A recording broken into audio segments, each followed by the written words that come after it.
How many more times is our defense not going to support our goalie? I can't take it anymore. Hawks lose, again, by the way, 3-2 to the Nashville Predators. Again, by the way. Another awful defensive game from this team. I cannot believe that every single Nashville goal in this game was created by a Blackhawks turnover or a poor play by a Blackhawks defenseman. I cannot believe this. This team's defense is putrid. The only reason why I've been able to stay in some of these games is because Lankinen has either saved our butts, been making some great saves, and Subban, to some extent, is doing the same thing. Subban has an impossible job backing up for Lankinen here. I swear. Subban getting no help in this game from the defense. He had to make every single save that he had to. His defense did not help with anything tonight. Let's talk about the game, shall we? Because only less than 5 minutes into the game, the Predators scored on a goal from Victor Arvidsson. Now, okay, Victor Arvidsson, he's pretty good. What did he do to score? He just threw it. I don't even know what he did. He kind of threw it, trying to pass it. How did the thing go in? You see, the thing is, that thing went off a Blackhawk stick. Not just anyone, by the way. It's not just going off any Blackhawk stick. Or actually, not even a stick. It went off a skate of a Blackhawk. And it wasn't just anyone. It was Calvin DeHaan again. Calvin DeHaan making an awful defensive play, costing the Blackhawks a goal. I cannot take it anymore. Seriously, this dude has made terrible mistakes in the last 5 or 6 games, practically game in, game out. He needs to be benched or put on the third pair right now because he is playing like garbage. I cannot tell you how bad he's playing. And then just a few minutes later, we have a bad mistake by 2 of our most storied players. Kane gets a back pass to Keith, and he just whiffs the dang thing. Victor Arvidsson, being the faster guy, gets there. Full-on breakaway on Subban, and he's able to shut the door and make a big stop. Imagine if Subban does not make that save. It's 2-0 in the first 10 minutes, and this game is completely out of reach already because we have looked awful for 10 minutes, and our defense is not doing anything. And seeing how if we don't get off to a good start, we collapse at the end of games. If we don't have a 3-0 lead or something at about the half point of a game, we're not winning that game. It's unbelievable that we have to build a lead and our offense has to come off flying in the first, half of the game for us to even win a game this year. It's unbelievable how our defense just cannot hang on to they're just going to let pucks go in the net. It's unbelievable how bad our defense is this year right now, or at least right now, because they're playing like garbage in these past couple of games. And then later in the first period here, it's Matthias Ekholm going around the net, and he turns around, has all this time to go from around the net, kind of going around like this, to fully do like a 180, just throw it on the net. I don't know what you're doing to let him just kind of just go like this and turn around and then just throw something on. Because not only that, he actually didn't get credit for the goal. He actually threw it on net. It was probably going wide. But guess what? Calle Jarnkrok is right there, and it goes off his skate.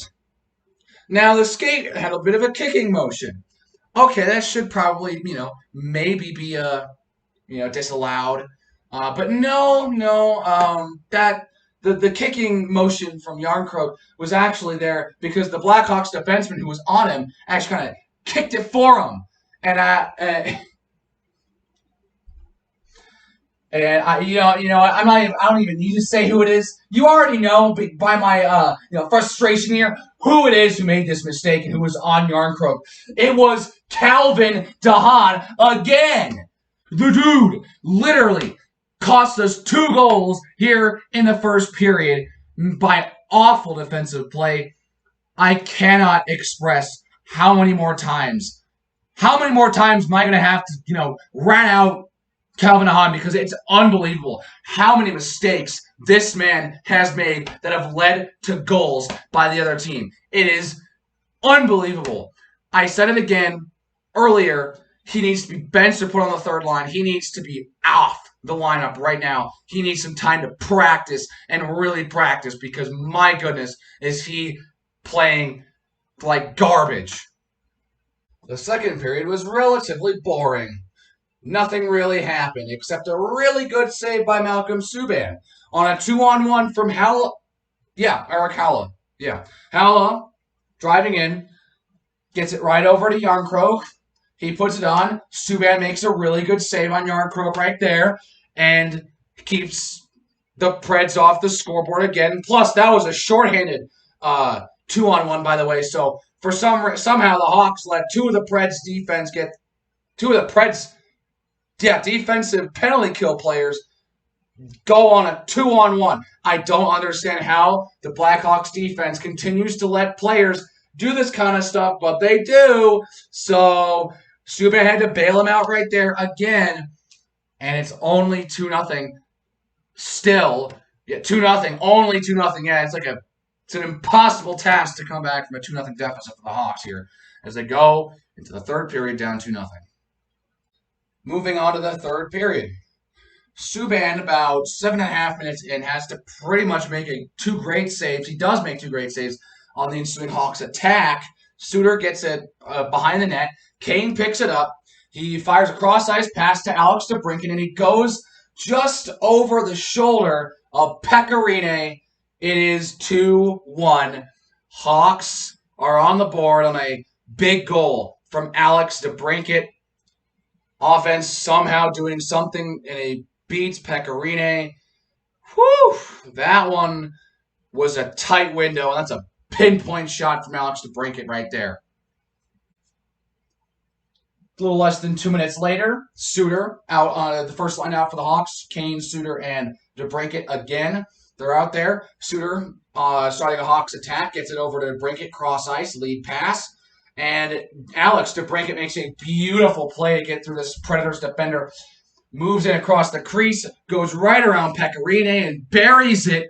Somehow, this game is tied. Alex DeBrincat has given this team some life and is putting this team on his back the entire way to this team, outside of Subban, who is also keeping this game within reach. Those two players kept this game close. Those two players put the entire weight of the team on the back, and the game is somehow tied at 2. See, that hope, that little hope that we had, it died a couple minutes later as Kirby Dach, he's back in the lineup. It's his second game back.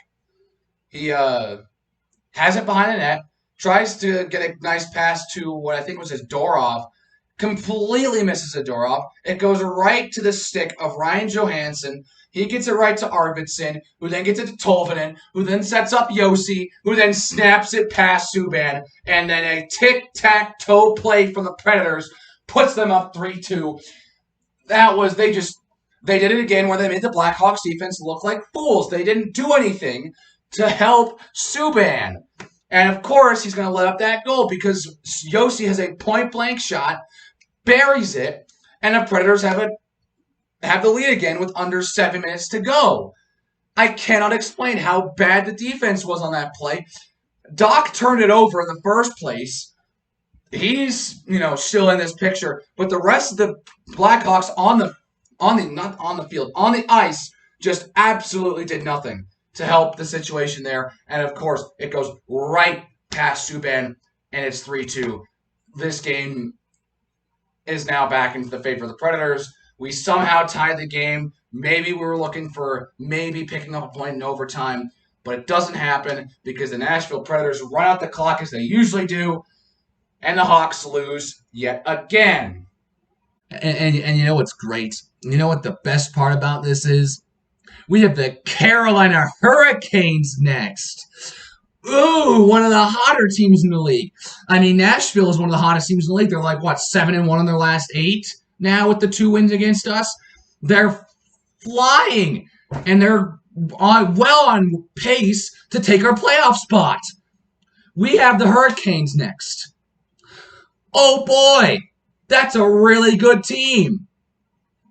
And now we come off a putrid 2-game series against the Predators, and now we have the Hurricanes for 2 games. Both at home, thank goodness they're both at home. But then again, why should I be happy that they're at home? Because we look like trash against the Predators in 2 games at home. As you can see, I'm in a pretty pessimistic mood right now. So I'm going to end the video here because we got the Hurricanes next, and I want to be able to mentally prepare for those games. So like the video if you liked it. Subscribe if you want to see more pain. And I'll see you guys in the next video.